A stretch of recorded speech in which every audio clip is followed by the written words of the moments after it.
Senior IPS అధికారి AB వెంకటేశ్వరరావుకు ప్రభుత్వం posting ఇచ్చింది. హైకోర్టు ఆదేశాలతో ప్రింటింగ్ అండ్ స్టేషనరీ డీజీగా పోస్టింగ్ ఇస్తూ సీఎస్ ఉత్తర్వులు ఇచ్చారు. కాసేపట్లో ప్రింటింగ్ అండ్ స్టేషనరీ కార్యాలయంలో ఏబీ వెంకటేశ్వరరావు బాధ్యతలు స్వీకరించనున్నారు.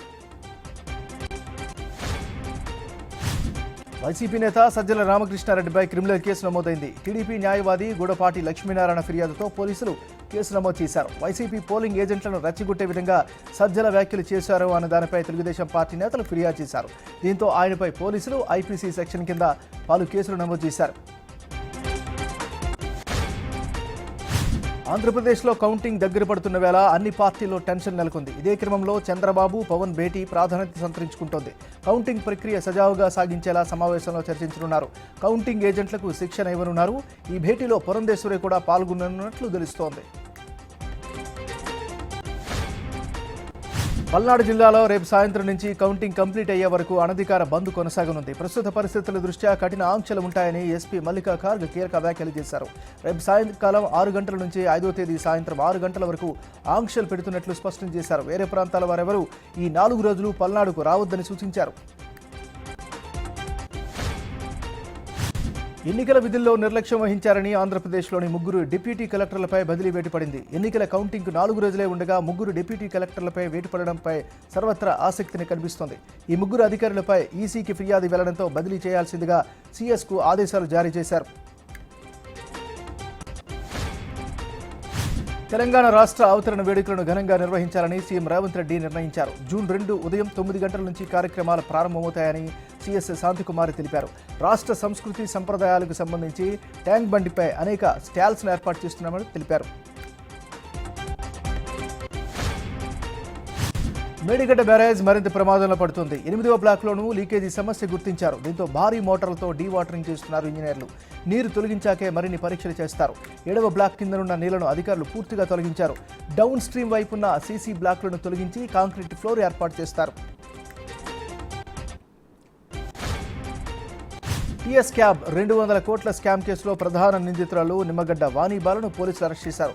మేకా నేతాజీతో పాటు అతని కుమారుడు శ్రీహర్ష, భార్య టీఎస్ క్యాబ్ జనరల్ మేనేజర్ వాణిబాలను అదుపులోకి తీసుకున్నారు.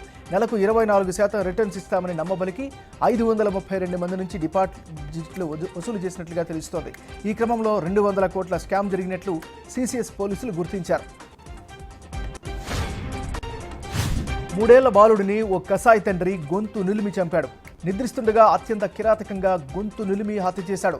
తన 2వ భార్య సునీత, ఆమె మొదటి భర్తకు జన్మించిన బాలుడిని ఇంట్లో ఉంచొద్దని కొద్ది రోజులుగా గొడవ పడుతున్నాడు. తన వద్దే ఉంచుకోవడంతో కోపోద్రిక్తుడైన అరుణ్ బాలుడిని హత్య చేశాడు. పోలీసులు కేసు నమోదు చేసుకుని దర్యాప్తు చేస్తున్నారు. తూర్పుగోదావరి జిల్లాలో సంచలనం రేపిన నంబర్ ప్లేట్ ఇష్యూ క్రమంగా పల్నాడు జిల్లాకు కూడా పాకింది. వినుకొండలో వాహనాలకు ఎమ్మెల్యే జీవి తాలూకా, ఎమ్మెల్యే బొల్లా తాలూకా, జనసేన పేరుతో కూడా వాహనాలకు నెంబర్ ప్లేట్లు ఏర్పాటు చేస్తున్నారు. గెలుస్తారు అనే ధీమాతో నెంబర్ ప్లేట్లు ఏర్పాటు చేస్తున్నారు. పిఠాపురంలో మొదలైన హవా ఇప్పుడు రాష్ట్రం మొత్తం ట్రెండింగ్లో ఉంది. మంత్రాలయం ఆర్ఓ మురళిపై బదిలీ వేటు పడింది.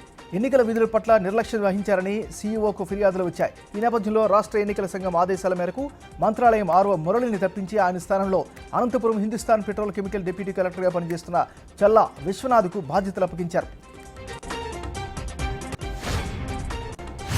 ప్రధాని మోడీ కన్యాకుమారిలోని వివేకానంద రాక్ మెమోరియల్ వద్ద ధ్యానంలో కూర్చున్నారు. 45 గంటల పాటు ధ్యానం చేయనున్నారు. రేపు 7వ దశ పోలింగ్ ముగిసే వరకు మోడీ ధ్యానముద్రలోనే ఉంటారు. ఇదే స్థలంలో స్వామి వివేకానందుడు 3 రోజులు ధ్యానం చేశారు. అక్కడే ఆయనకు ఆధునిక భారతం జరిగిందని చెప్తారు. అదే స్థలంలో ఇప్పుడు మోడీ ధ్యానానికి కూర్చున్నారు. ఎయిర్ ఇండియా సేవలపై ప్రయాణికులు మండిపడ్డారు. ఢిల్లీ నుంచి శాన్ ఫ్రాన్సిస్కో వెళ్లాల్సిన ఎయిర్ ఇండియా విమానం టేకాఫ్లో జాప్యం జరిగింది. 24 గంటల ఆలస్యంగా బయలుదేరింది. అయితే ఏసీ లేకుండానే ప్రయాణికులు విమానంలోనే ఉండిపోయారు. దీంతో కొంతమంది ప్రయాణికులు తీవ్ర ఇబ్బందులు పడ్డారు. మరికొంతమంది స్పృహ తప్పి పడిపోయారు. అధ్యక్ష ఎన్నికలు సమీపిస్తున్న వేళ మరిన్ని చిక్కుల్లో పడ్డారు Donald Trump. Pawn star stormy Daniels కేసులో ట్రంప్ను న్యూయార్క్ కోర్టు దోషిగా తేల్చింది. అన్ని అభియోగాలు రుజువైనట్లు కోర్టు తెలిపింది. దాదాపు 34 అంశాల్లో ఆయనను దోషిగా నిర్ధారించింది. ఇలా ఓ కేసులో దోషిగా తేలిన అమెరికా తొలి మాజీ అధ్యక్షుడు ట్రంపే. మరో 5 నెలల్లో ఎన్నికలు జరగనున్న తరుణంలో ఈ తీర్పు వెలువడడం ప్రాధాన్యత సంతరించుకుంది. ఢిల్లీలోనే ఆప్ ప్రభుత్వం సుప్రీంకోర్టును ఆశ్రయించింది. హర్యానా, ఉత్తరప్రదేశ్, హిమాచల్ ప్రదేశ్ నుండి ఢిల్లీకి నెల రోజుల పాటు అదనపు నీటిని అందించాలని సుప్రీంకోర్టులో పిటిషన్ వేసింది. ఎండల తీవ్రతతో ఢిల్లీకి నీటి అవసరం పెరిగిందని, దేశ రాజధాని అవసరాలకు తీర్చడం ప్రతి ఒక్కరి బాధ్యత అని పిటిషన్లో పేర్కొంది.